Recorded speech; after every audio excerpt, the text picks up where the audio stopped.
right, guys, we have quite a few birds here at the sanctuary, so we're gonna go through and look at every single one of them today, and you're gonna get to meet everything from diamond doves to macaws. Let's go!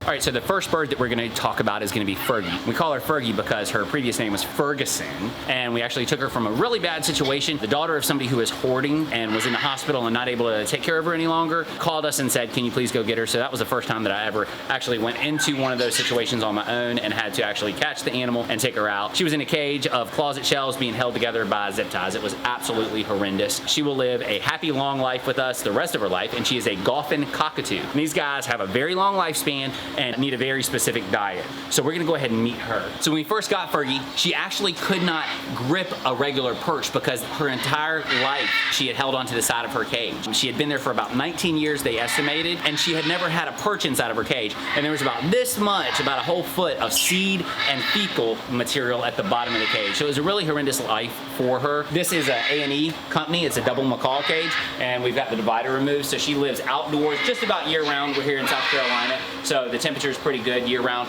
We do have setups for heat lights if we need to put heat lights on them, and we'll turn those on at nighttime in some of the winter months, and when it gets really, really cold, we'll take them inside. And this squirrel really wants nothing more than attention. When you have these hand-fed babies, all they want to do is be with a person. So the best thing that can happen is if they have one-on-one with a person, or if you have another parrot that they can bond to. Unfortunately, Fergie's not got another companion just because she's never met another cockatoo, so a lot of the time that can end badly if you try to introduce to. But we do keep her close to our next feathered guest, and that is gonna be my all-time favorite. This guy is my yellow-naped Amazon. His name is Baby because he is my baby. I absolutely love this bird more than life itself.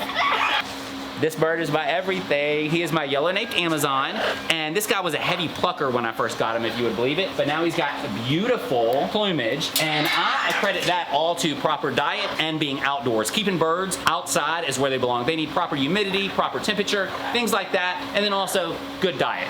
Very, very broad diet. Lots of different vegetables and a good pellet diet as well. Now, this bird right here, we just got done cleaning these cages, so whenever we clean these cages, we actually take the birds out, we put them in kennels. So this girl is a Senegal. She is actually a parrot from Africa, and she was not hand-raised. She is not people-friendly at all. So we stuck her in a kennel just for the cage cleaning, and then what we'll do is we set the kennel back in the cage so that she can slowly come out on her own time so she doesn't get scared. It's just low stress for her. So this girl's just kind of looking around and saying, whoa, am I back outside in my cage? She came to me in a cardboard box. I had no idea what was inside of it, opened it up, and out popped a Senegal parrot. Absolutely love her to death, and she's got a big cage next to our Amazon baby just for some companionship. They love constant companionship and enrichment, and she is an absolute great vegetable eater. Not all parrots will eat their vegetables. This girl will eat every single veggie that you put in front of her. All right, guys, now we're gonna go in with Paco and Jasmine. That is our Timna and Congo African gray. They're two different species of African gray, but they do coexist, and they can actually breed together if you wanted them to, if they had a nest box. These guys came to us in very poor condition. They're about 20 to 26 years old each, or 20 and 26 years old each, and they've got a massive cage because their brain is actually said to be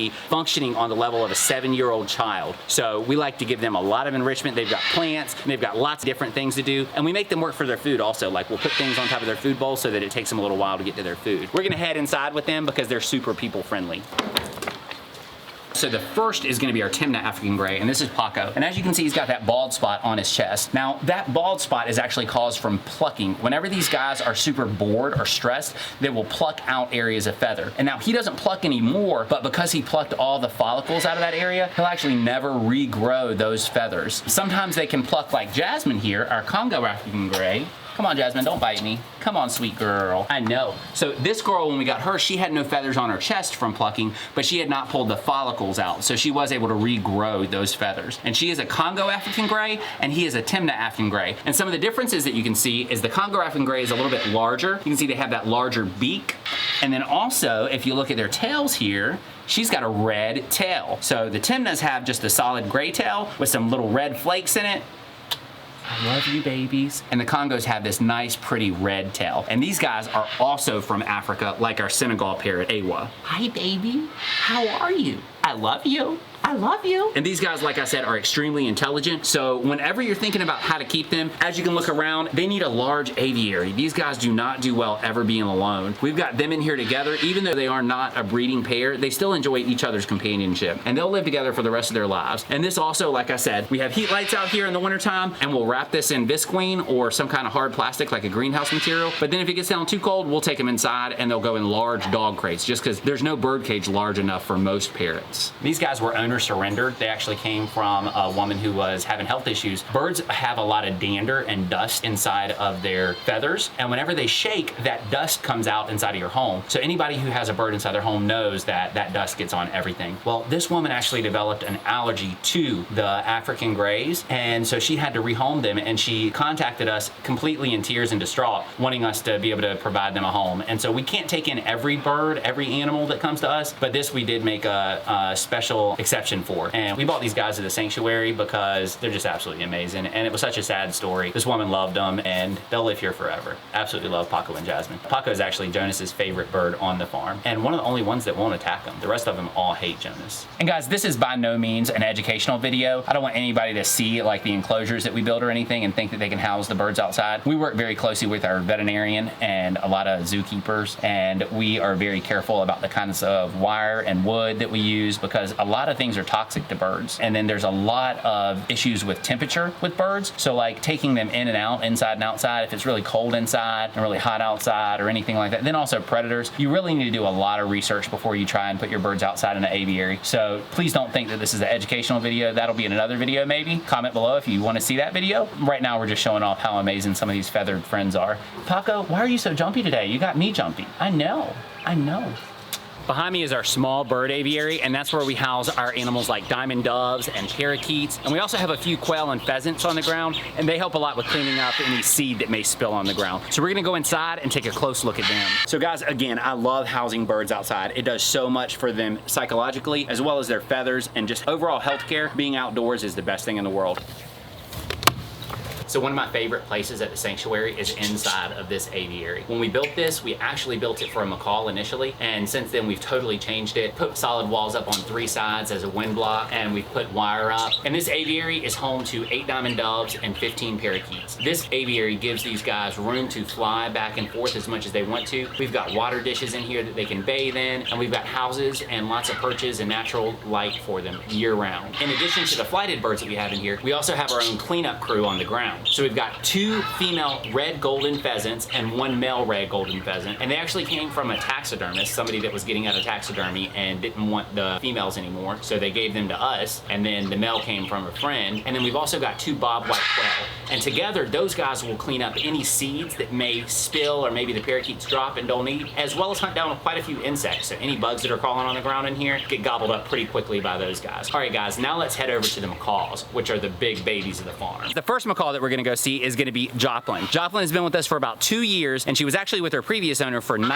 years before she was surrendered to us. Her previous owner, like many owners of parrots, was having some health issues and could no longer keep the parrot. So she is going to live with us the rest of her life, and we're going to go visit where she lives. All right guys, so this is Joplin, and as I said earlier, she's a blue and gold macaw. Now these guys can live 80 to 100 years in captivity, so they're a big responsibility to take on, and many people buy them as hand-fed babies, and when you get them as a hand-fed baby, they're really going to get bonded to one person. So this girl, whenever she sees her previous owner, she lights up. She's still infatuated with her. And we've got 2 other blue and gold macaws, so let's go check those guys out. All right guys, we're gonna have to go behind the scenes for this one. We're not supposed to be back here, but hey, don't tell the boss. So you might not think this because birds are from the tropical rainforest, but they're actually extremely sensitive to the heat. So as you can see behind me, we've got our misters going. It keeps the birds cool, and it keeps it nice and humid in here for them. Now, Miko here has been with me. I got him when he was 2. He was an owner surrender, and he's been with me about 12 years. So he's around 14 years old. And as you can see on his tail, he's got what's called, he's a tail mutilator. And that means that whenever his tail feathers grow in, he will tear them off. Now, macaws very commonly will chew choose one person that they like. And this guy absolutely loves Josh and cannot stand me. Now, even though I'm the one that takes care of him, I'm the one that loves him, he does not want anything to do with me. So if I get too close to him, he's gonna use that big beak. Stop, step up, be sweet, be a sweet bird. He's gonna use that big beak and try and bite me on the nose. However, he is pretty good if I put him on my hand. Now, once a month with all of our birds, we actually get a weight on them, and then our vet comes out once a year, and anything like toe trims that we have to do or beak trims, she'll perform all that. Now, beak trims and toe trims, you want to maintain primarily with bark and branches, and we use a lot of concrete perches, which help wear down the nails, as well as change out the perches inside their cage so that they can rub their beak and rub their nails to keep them nice and short and smooth. But sometimes they do require some assistance from a veterinarian. And if you can see that, if you saw that, he actually lunged for me and then he started laughing. He typically won't bite me. Macaws are big jokers. They like to pretend that they're gonna bite you and then not bite you, but it is kind of scary when that big old beak comes at you. So I'm gonna put this big boy back. I love you. You see that big old lump in his throat? That's actually his crop. He's showing off all the food that he has inside of his crop and saying, hey, look at me, I'm big and bad. You wanna be my girlfriend? Or do you want me to beat you up? I'm big and strong. Or he just ate a whole bunch of food and he's just like, y'all, I'm too full for this. Get me off camera. I love you. You're so pretty. As you can see, all of our macaws are fully flighted. We don't have any aviaries large enough for them to fly a long distance in, but they can fly short flights in here. And that really helps a lot with their musculature and mental stability. Kiss it, don't kiss it, no kiss it. Okay, let's go see a little bit friendlier macaw. Rika is my angel. Don't tell baby, but she's my angel and we're gonna go visit with her because I can actually kiss her.